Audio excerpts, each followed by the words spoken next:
ദുഷിക്കേണ്ട പരിഹാസങ്ങൾ മാറ്റണം. നിജില എന്ന് പറയുന്ന ഒരു സഹോദരിയെ നിരന്തരമായി വേട്ടയാടുന്ന ഒരു സ്ത്രീ. പലരും ഇതുപോലെ നിജിലയെ കുറ്റം പറയുന്നുണ്ടെങ്കിലും ഒരു സ്ത്രീ എന്നും ഇത് തന്നെ ഒരു കണ്ടന്റായി പ്രവർത്തിക്കുന്നുണ്ട്. അവർ അവരുടെ ഒരു വീഡിയോയിൽ പറയുന്നു, യൂട്യൂബിൽ നിന്ന് വരുമാനം കിട്ടുവാൻ എനിക്ക് ആരുടെയും പച്ചയിറച്ചി തിന്നേണ്ടതില്ല എന്ന്. ഇതൊക്കെ പറഞ്ഞ ആ നീച സ്ത്രീ വീണ്ടും വീണ്ടും നിജിലയെ തന്നെ കുറ്റം പറഞ്ഞുകൊണ്ടാണ് വീഡിയോ ചെയ്യുന്നത്. നിനക്ക് മനസ്സും മനഃസാക്ഷിയൊന്നുമില്ലേ? ഒരാളെ കുറിച്ച് നിരന്തരം കുറ്റം പറഞ്ഞിട്ടും അയാൾ യാതൊരുവിധ പ്രതികരണം നൽകാതിരുന്നിട്ടും അത് തുടർന്ന് ഇങ്ങനെ പോകാൻ. പാവപ്പെട്ട ഉമ്മ ഒരു കാര്യം വെളിപ്പെടുത്തിയിട്ടുണ്ട്. ചപ്പും ചവറും ചാനലിൻ്റെ കുടുംബവുമായി അവരുടെ ഭാര്യയുമായി നല്ല ബന്ധമുണ്ട് എന്ന്. അപ്പോൾ ബീൻ ഫാമിലിയുടെ വീഡിയോക്ക് താഴെയും എൻ്റെ വീഡിയോയുടെ താഴെയും വന്ന് അനാവശ്യ കമൻറ്റുകളും ആക്രമണങ്ങളും അഴിച്ചുവിട്ടതിൻ്റെ പിന്നിൽ ആര് എന്ന് എല്ലാവർക്കും മനസ്സിലായി കാണുമല്ലോ. അസുറ ബ്ലോഗാണ് ഈ പാവപ്പെട്ട ഉമ്മയെക്കുറിച്ചുള്ള സത്യം പുറം ലോകത്തെ അറിയിച്ചത്.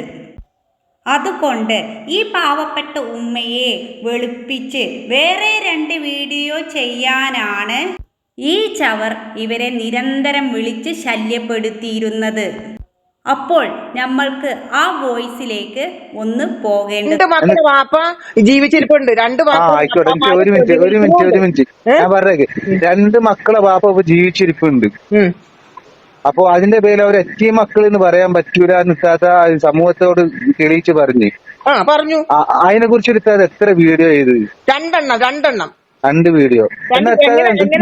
ഞാൻ പറഞ്ഞേക്ക് ഇനി എത്താത്ത ഇങ്ങനെ ഒരു പറയും വെച്ചാല് നജിലാക്ക് 2 മക്കള് ബാപ്പ ജീവിച്ചിരിക്കുന്നുണ്ട്. തീർച്ചയായിട്ടും അവർക്ക് ചെലവിന് കൊടുക്കാനുള്ള അവകാശം ഉണ്ടായി കൊടുക്കണം എന്ന് പറഞ്ഞാൽ തീർച്ചയായിട്ടും ആ 2 ബാപ്പാരെ നിങ്ങൾ പുറത്തു കൊണ്ടുവന്നിട്ട് അവർക്ക് ചെലവിന് മേടിച്ച് ഞാൻ കൊടുക്കണം എന്നുള്ള നിങ്ങൾ നിരന്തരമായിട്ട് വീഡിയോ 2 ചെയ്യും. അത് അന്ന് ഞാൻ പറഞ്ഞിട്ടുണ്ടല്ലോ. അതില് നിങ്ങൾ അല്ല ഇനിയും ചെയ്യേ അല്ല ഇതേപോലെ അവര് പറയാ. എന്നിട്ട് അവരെ കാര്യം സമ്മതിച്ചില്ലേ? 3 കെട്ടിന്ന് സമ്മതിച്ചില്ലേ? ഈ ചെലവിന് കൊടുക്കണവരെ നിങ്ങൾ വീഡിയോ അതൊന്നും ചെയ്യണില്ലേ? അപ്പോൾ ഈ വോയിസ് എല്ലാവരും കേട്ടല്ലോ. അപ്പോൾ ചവറ് പറഞ്ഞു വരുന്നത് ഈ കുട്ടികളുടെ ബാപ്പ ഇവർക്ക് ചിലവിന് കൊടുക്കുന്നത് വരെ അസൂറത്ത വീഡിയോ ചെയ്യണം എന്ന് ഒരു ഭീഷണി.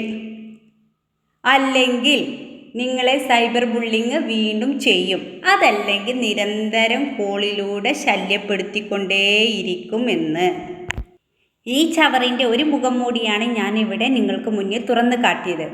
വരും ദിവസങ്ങളിൽ പുതിയ ഭീഷണിയുടെ വോയിസുകളുമായി നിങ്ങളുടെ മുന്നിലേക്ക് വീണ്ടും വരാം.